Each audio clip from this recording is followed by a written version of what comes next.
Good afternoon, ladies and gentlemen. You are welcome to Translation and Interpretation Program. I'm Toure David from Self-Professional Department.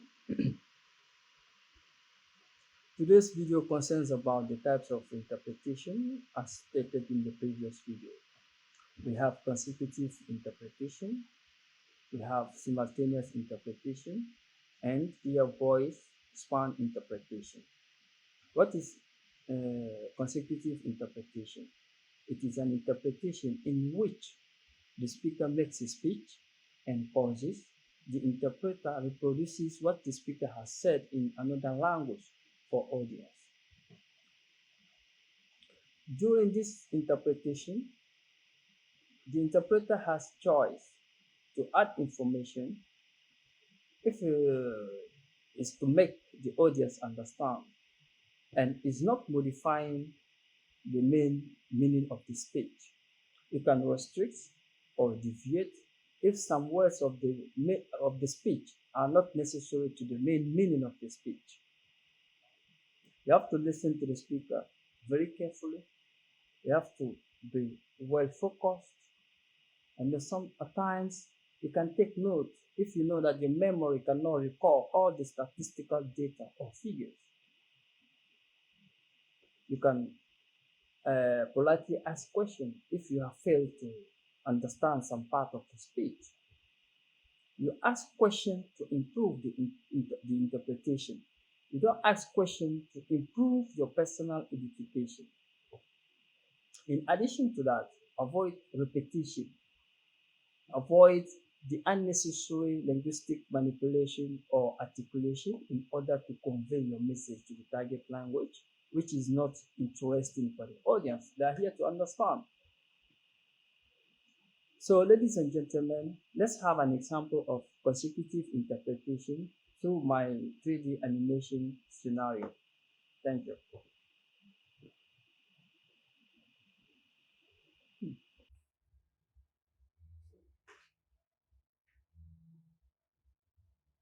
African government has decided to increase the education budget.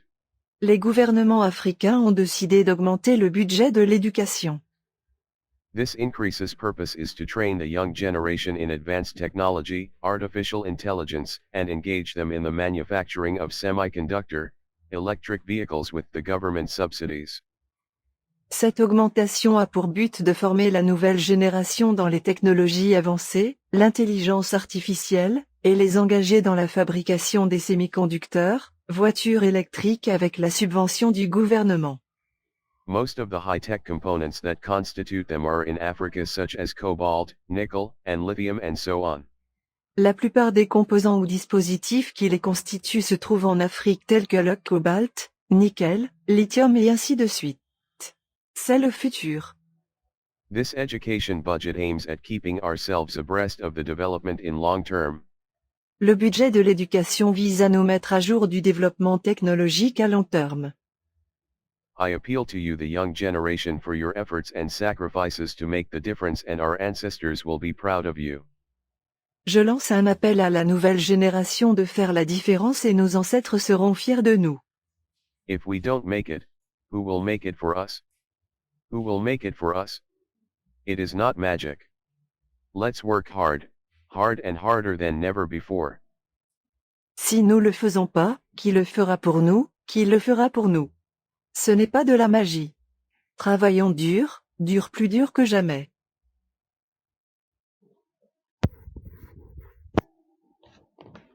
Bonsoir, mesdames et messieurs. Vous êtes les bienvenus au programme de traduction et d'interprétation. Je suis Touré David, traducteur-interprète du département professionnel de SELS. Comme on a commencé dans la vidéo précédente, on va essayer de voir la suite des différents types d'interprétation. Aujourd'hui, l'interprétation consécutive est concernée. Qu'est-ce que c'est que l'interprétation consécutive? C'est une technique d'interprétation des idées, du discours ou du message, de la langue de départ à la langue d'arrivée, entre le locuteur ou l'interlocuteur et l'interprète, après un temps d'écoute, généralement qui n'est pas plus de 4 ou 5 minutes. Donc, ça dépend des cas.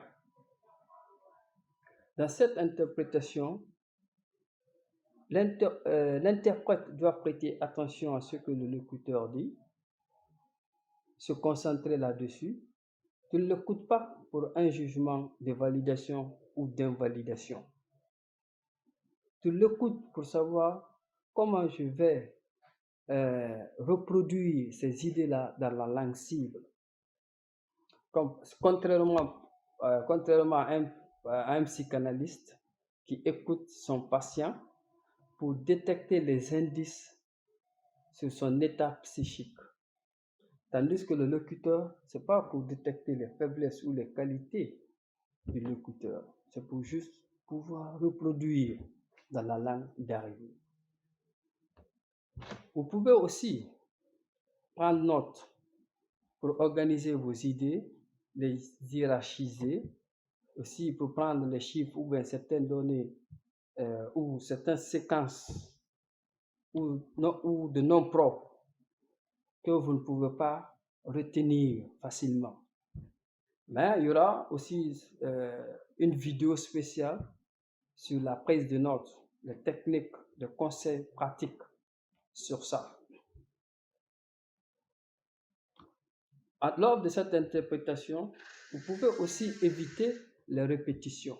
Si vous savez que le locuteur, au niveau de la langue de départ, a fait beaucoup de répétitions, vous pouvez éviter ces répétitions en restructurant très bien vos phrases au niveau de la langue d'arrivée. Aussi, débarrassez-vous des manipulations linguistiques ou d'expressions langagières qui ne sont pas utiles au sens. L'audience est là, où les délégués sont là pour la compréhension. Ils ne sont pas là pour être confus. Maintenant, vous pouvez procéder aussi à une technique d'étoffement, c'est-à-dire si le sens ou l'idée est nécessaire à une explication détaillée, vous pouvez y procéder pour améliorer la compréhension de l'audience. C'est pour cela qu'il est très important d'apprendre les techniques de traduction que vous allez mettre en pratique lors de l'interprétation. Parce que lors de l'interprétation, vous avez le choix de restreindre ou de réduire, d'étoffer, de développer, voilà, tant que ça ne porte pas atteinte au sens du message. Donc, mesdames et messieurs, pour simplifier la tâche, l'exemple que vous venez de voir sur l'animation 3D est un type d'interprétation consécutive, bien qu'il y a certaines parties qui n'ont pas été insérées dedans, comme la prise de notes, ainsi de suite. Donc, mesdames et messieurs, abonnez-vous pour plus de motivation et d'engagement. On va essayer de voir plus de détails, d'explications sur ça dans les prochaines vidéos. Je vous remercie.